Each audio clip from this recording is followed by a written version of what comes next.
พี่น้องตอนนี้ก็3-4 คนมาคุมกันมูให้เอ็ดเป็นได้สร้างมาเบิ่งดูจะไหนเปิดขึ้นมาแล้วแก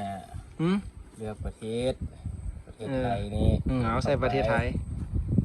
นั่นมาจากไหนมานี่ไทยแล้วเนาะกดเข้าไปเลยใส่กลับไปเลยเนี่ยตรงง่ายๆเลย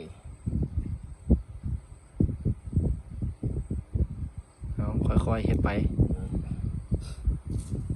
มันรุ่นใดเป็นรุ่นใดโบจากนี่นะโอ้ยพี่น้องเอากับบอต้มเบิ่งบอต้มกันตัดไม้ขี้ตอกกายใส่รถพุ่นละ3 คนยังบ่ฮู้จักเอ็ดคือว่าสิได้ไปฮานได้นี่นะมีไอดีเขาเสียจะไหนเอาไอดีเก่าอะ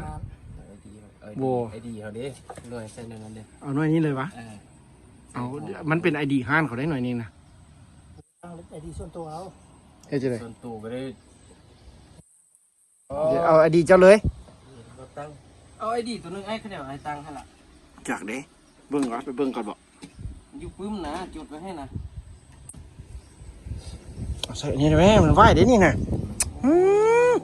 มันไหวเด้วันพอดวันใส่เคสเด้หน้าว่ายามันตัดได้หลังยาลอกเอาไอดีตัวนั้นหวานจะไหนเข้าเบิ่งอะไรนี่หรือว่ายูโทรศัพท์เจ้าบ่มีสมองมันบ่มีไอดีมีแต่อีเมลเจ้าให้เอานะป้อยันไปด้วยเอาไปฮอดใส่เอาเบิ่งพี่น้องเลยเอาซื้อเลยได้ก่อนเอ็ดอย่างว่าเป็นกระบอกตรงนั่งโจโคโอ้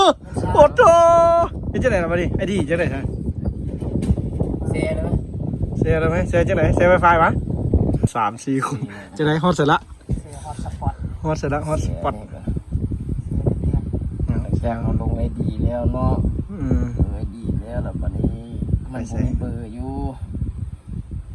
ครับไม่พันเปิดเงี้ยงเลยฮะโอเคผมจะเปลี่ยนเนาะขนมเกี๊ยวขนมเกี๊ยวบัวแห้งนี่บกุ้มโทรศัพท์ดิพอพูดแต่ว่า16ไปแล้วก็ได้กันน้ำละทีเนาะ16วันนี้ก็กันน้ำละทีกันน้ำออกกันน้ำโอ้ป่านนั้นกระเป๋าตุ้งไปห้านหุ่นเลยนี่นะจะได้บ้านนี้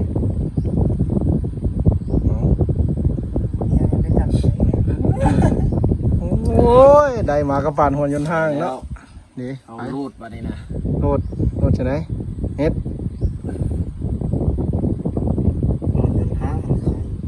คนนี้ยังไงล่ะดิเดี๋ยวจะมาขึ้นให้แสดงมันยังบูมีอย่างไม่เนาะติดกระตอกยังเอาเฟซบุ๊กYouTube หลุดแล้วบอลหาเงินหาคำเขานะอย่าลืมนะตัวนั้นนะตัวรักตัวแรงแอปมีแชท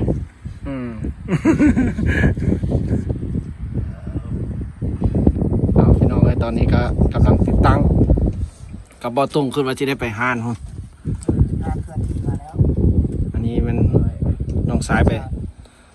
ไปตามเอาอัน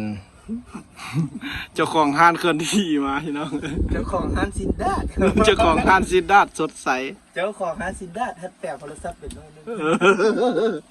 ใครเด่นเนาะโอ้ยพี่น้องนี่แหละวันนอกแท้ๆกับบอตรงนี่ตอนมีมือนี้เด้อจึงได้เห็นของดีของงามวันนี้พี่น้องย่านหันละโดดนะกระดาษมันต้องขึ้นมันเป็นสิ่งลึกๆแล้วมันบอยู่นามันต้องสัญญาณซะขอบคุณเด้อผู้เพิ่นสนับสนุนเขาก็สิตั้งใจเฮ็ดคลิปดีๆพี่น้องสิบ่ไปเลาะไปเที่ยวละสิเฮ็ดคลิปเฮ็ดอย่างดีๆแล้วพี่น้องไปไล่หนูใส่มองวันนี้ก็สิได้มีคลิปงามๆละเดือนอีกปีหน้าซ้อมเลยไม่ไว้รถ FC นะเพราะมันสิไปน้ำแก้งละเลสมาด้วยความเสี่ยงนะคือโลดบ่ได้ซั่นสัญญาณบ่ได้ว่ะซั่นก็บ่โลดมันไป เล่นเห็นอีกใกล้มาเหรอวะพี่หันวะ ใส่ กูทึกกันได้หน่อยนี้กับหน่อยนึงนะ โอ้ใส่ซากบุทึกใส่ซากได้เฉพาะแต่แนวนั้นเลย ได้แต่แนวนั้นเลยนะ อ๋อมันที่ผมขึ้นมาแล้วเป็นยังไง15ขึ้นมา15 โอ้สัญญาณโคตร ต้อง สา เข้าย ไปซะหน่อยนะ โลดอยู่หักซ้าย คือนี่สายของมัน เอาก็ซ้ายอันนี้นะบนี่ยังกราบยังอยู่นี่อยู่ซ้ายของมันซ้ายอันนี้เนี่ยสิตัวไม้นี่นะ สาย แม่นเหรอ ตัวนั้นมันอยู่ในกราฟตัวนั้นน่ะ โอ้ตัวนี้อยู่เนาะ เป็นชา ตัวอยู่ในกราฟอ่ะบ่มีหัวเป็นจังซั่น ซื้อ1แถม2เขาก็ใช้หัวเดียวกันเนาะ เพราะว่าซื้อตัวโทรศัพท์รุ่นใหม่มันได้แต่สายมัน โอ้ หัวได้ซื้อตั้ง5ไม่เสียไงก่อน แสดงว่าตัวนี้เนี่ยเอามาแต่ซื้อ จะซื้อมา เพิ่นซื้อให้มือไปไทยนี่ดิ โอ้คนซื้อเนี่ยเขาต่างหากโอ้ ดับเลยตัวนี้ โอ้มีสแกนทั้งหลังได้อีก ตัวนี้มันนั่นเอง บอนซักแบตไปจีน มันคือสแกนนะครับ สเก็ตซื้อ มันถ่ายให้ผู้สาวเบิ่งเพิ่นสิว่าค่อยซื้อ เบิ่งซีรีส์จีนเขา เอาไปวางไว้ ไปเปลี่ยนแล้วเสื้อ สนามบินจีนนั่นเอาอันนี้ไปปาไปโตบ่อนได้ซากแบตเลยบ่ถ้ามีสาย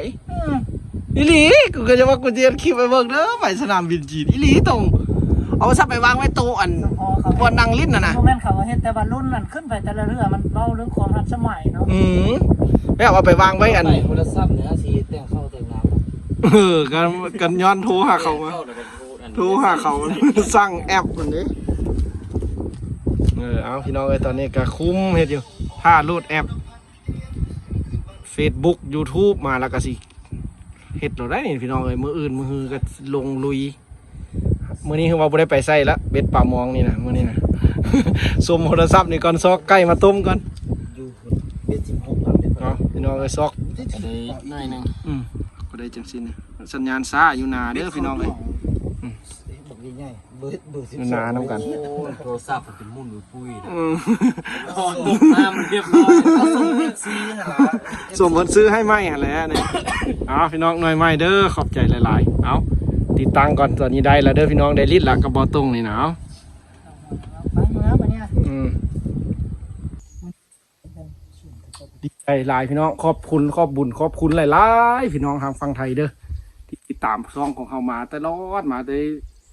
8 เดือน9 เดือนแล้วพี่น้องเอ้ยขอบมุขอบใจขอบบุญแขวนคุณขอบพระคุณหลายๆพี่น้องขอบพระคุณหลายๆเพราะอย่างก็จะบ่ทึกพี่น้องเอ้ย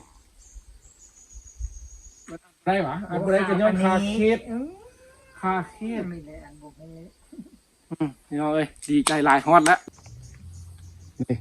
เพิ่นว่าเอาให้มาถ่ายคลิปเด้อว่าซั่นให้เอ็ดคลิปงามๆว่าซั่นนี่พี่น้องโทรศัพท์พี่น้องเอ้ยจากรุ่นไหนบ่จักเลยนี่นี่ก็แม่นเคสเพิ่นว่าเคสมันแกะกันตัวไม่ไหมเลยพี่น้องนี่ หน่วยเก้ากองบงพระบกคมใจสนับสนุนมา